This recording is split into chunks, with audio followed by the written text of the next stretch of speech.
Looking for leprechauns. Kevin and Devin live with their grandmother in a little white cottage on the edge of town. They loved their granny and she loved them.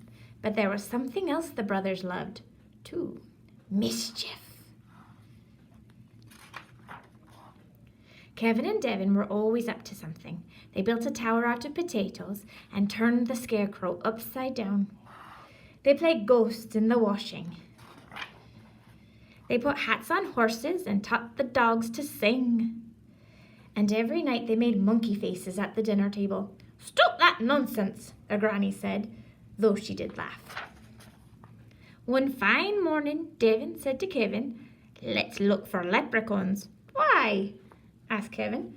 "Don't you remember Granny's stories?" said Devin. "A leprechaun has a big pot of gold. If you catch him, it's yours. All you have to do is make him laugh first."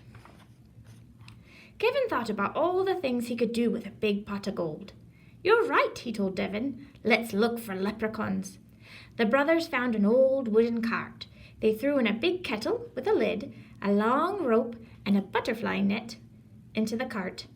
"This stuff will help us catch a leprechaun. Ready?" asked Devin. "Ready," said Kevin. Kevin pushed the cart. Devin pulled it.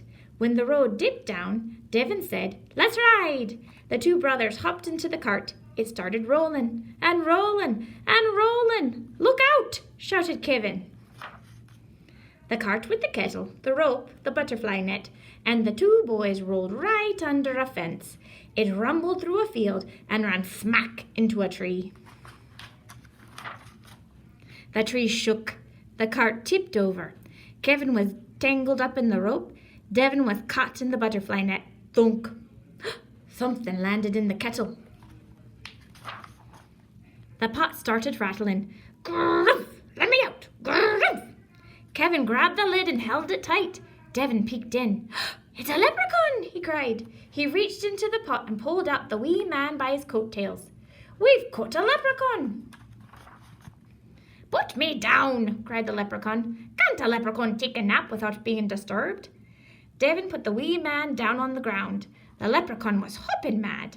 He jumped up and down. He shook his fists. He puffed off his cheeks and turned red. "What about the gold?" Kevin whispered to his brother. "How will we ever make him laugh now?"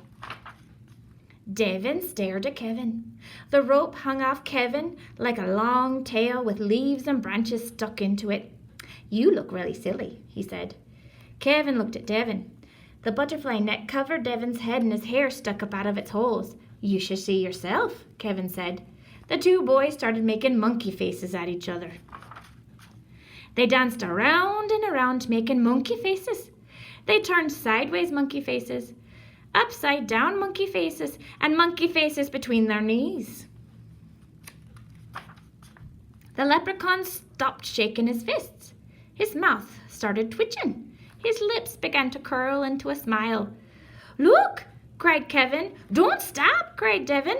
The boys went wild making monkey faces. And then it happened. The leprechaun started laughing. "Monkey faces!" he howled and slapped his knees. "We made you laugh! Can we have our gold now?" asked Devin. "Please," added Kevin. So the leprechaun led them straight to his pot of gold, and he never stopped laughing the whole way there. The end.